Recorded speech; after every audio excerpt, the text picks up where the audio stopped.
You know, there's a lot of people these days who ask me, why is everything getting worse? Why is everything terrible? Well, I think I can sum this up with 3 stories today. Easy. Story number 1 is Essex police bragging about the fact that when 10 teenagers went on a machete rampage, they all got sentenced to less than 3.5 years each. Doesn't sound like tough justice to me. Compare that alongside this story about UK men being sentenced to more than 4 years for cutting down an iconic tree. The judge called it a deliberate and mindless act, felling a tree for a joke. And the third story, to round out this tale of woe, is this one. Afghan British Army interpreter who drugged and surprise sexed a 14-year-old months after being allowed to live in the UK is jailed for more than 7 years. So does that sum it up neatly? A ridiculous, shrill and totally unserious country. We lock people up for much longer for sawing down trees without permission than we do for sawing off arms and legs, right? Because the machete killers get treated with kid gloves all the time.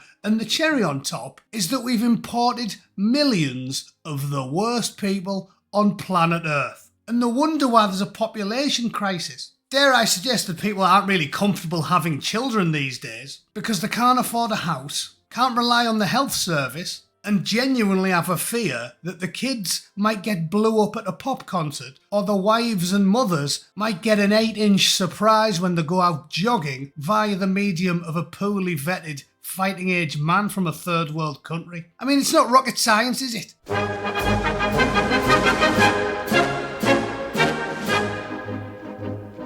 Alright then, this story was up yesterday and it genuinely staggered me. We treat tree fellas worse than machete men. But I'm not going to talk about that anymore. It's kind of boring. You know the story by now. The point I'm getting at is that the reason everything has got worse in the last 25 years is because of a complete breakdown in a civil society where people look out for each other. We've imported so many people from so many places. Even they don't like each other. It'd be one thing if we brought over 5 million Somalians and nobody else, because at least they'd get on with each other. But we don't do that. We get this. We import massive groups of people that have hated each other for 1,000 years, and then they have a good old dust up in the middle of Leicester, and the politicians go, whoa, this is weird. I never saw that coming. The collapse in trust and law and order is what caused the collapse of the population. And I'm talking about that because I'm sick of reading about it. Just today I saw this one. UK population falls to 1950 level by 2100 without immigration. It would peak at 76.1 million in 2072 with net migration, but be 49.7 million by 2100 without immigration. Lower than the UN estimate. Yeah, well I'll take that.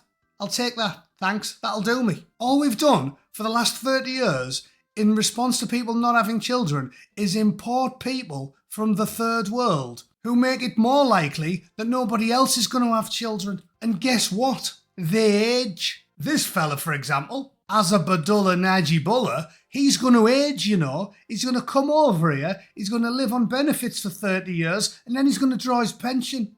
Oh, and, you know, obviously diddle a few kids and that. If it isn't obvious, importing people makes things worse. We import people who get old and then rely on social services and probably won't work anyway. Oh yeah, and obviously set up the local Back Your Bazzy Dancing Boys Club in the town centre.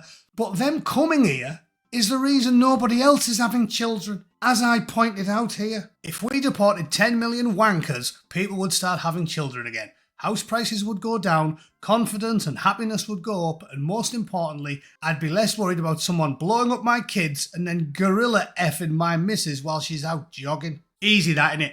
Easy. I've been banging this drum for a long time, moving from a centre-left position, slowly getting more right-wing, certainly on crime and punishment and on immigration, because they're the single 2 biggest issues assailing us today. People cry about minutiae, like, ooh, the health service, the schools, the roads, I can't get a dentist appointment, the economy. All of that gets fixed if you smash criminals who ruin things for everyone and ruin businesses and wreck lives and livelihoods. You deport millions of hairy, scary men and you make people happy and confident again. Honestly, getting rid of 10 million knobheads from the UK would fix all of the little problems everybody's crying about, wouldn't it? With the stroke of a pen, no money spent, just enforce the existing laws and pull out of the ECHR. You get rid of 10 million people and the NHS is full of empty beds. There's loads of school places, there's loads of dentist places. The roads suddenly start getting fixed a bit easier because there isn't an extra 10 million people using them. It'd fix everything. Infrastructure,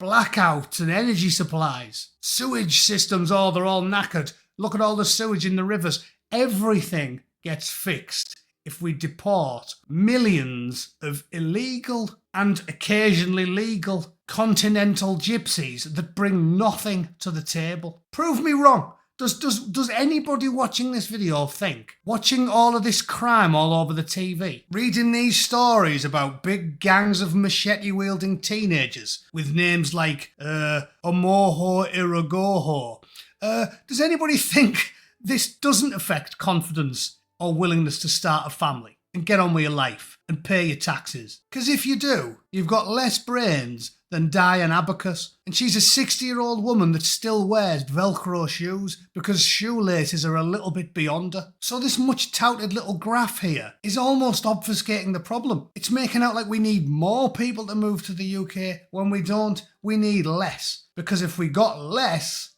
we'd get more. I don't think that's rocket science, but apparently it's beyond our politicians to do a basic root cause analysis. If crime dropped, hospitals, schools, roads and council houses emptied, and people had a little bit of a spring in the step and a bit more confidence, everything would get better. So fix those two problems, immigration and soft sparrow-boned soy boy limp-wristed justice, where anyone with a tan gets a slap on the wrist, but a pissed chav chopping a tree down gets 4 years in Porky, and you'll solve everything else. Anyway, that's my premise for the day. If you disagree and you think there's some complex, marvellous solution you've got that still entails us letting millions and millions of hairy-ass men with big floppy cocks wander the countryside, you tell me in the comments down below. All right? Thanks for tuning in. I'll see you all tomorrow. Toodle pip. Cheers.